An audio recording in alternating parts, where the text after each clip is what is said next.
మంగళమని పాడరే మా పార్టీకి మంగళమని పాడరే. ఏంది పిల్ల పాటలు పాడుతుంది అలా అని అనుకుంటురా?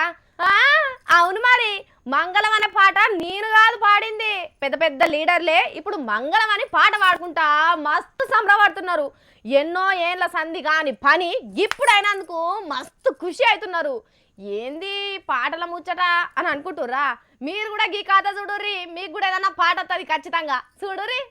ఆలు లేదు సూలు లేదు, కొడుకు పేరు సోమలింగం అన్నట్టే చేసిన రాజకీయ పార్టీలకు పేరు లేకుండానే చేసింది కేంద్ర ఎలక్షన్ల సంఘం.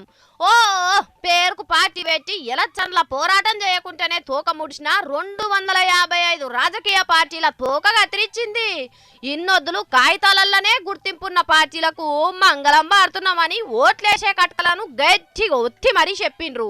ఇక ఇంట్లో బయటి రాష్ట్రాలలోనే 240 అయితే మన తెలుగు రాష్ట్రంలో ఉన్న 15 పార్టీలను పక్కకు పెడుతున్నట్టు చెప్పింది.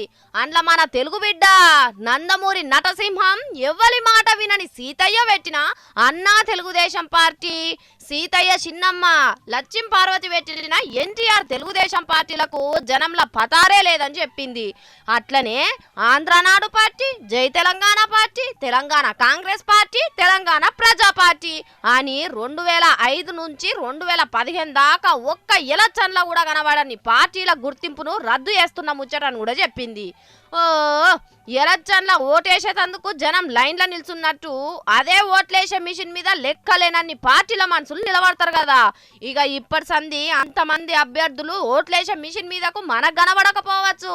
దొంగ పైసలు దొరకబట్టేందుకు సెంట్రల్ ఎలక్షన్ల సంఘపోళ్ళు గిట్ల చేసిర్రట. ఎందుకంటే మన తానున్న పార్టీలు జనానికి ఓ మస్తు సేవలు చేస్తున్నాయి కదా, అందుకే వాళ్లకు పన్ను కట్టే అవసరం లేకుండా చేసింది ఎలక్షన్ల సంఘం. ఇక దగ్గర 10 ఏళ్ళకి ఎక్కువ పబ్లిక్ దూరంగా పార్టీలను పెడుతున్నట్టు పైసల లెక్కలు చూసే సార్లకు వీళ్ళ లెక్కలు చూడమని చెప్పిందట.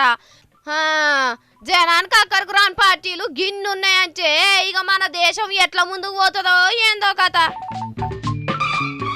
ఎవరు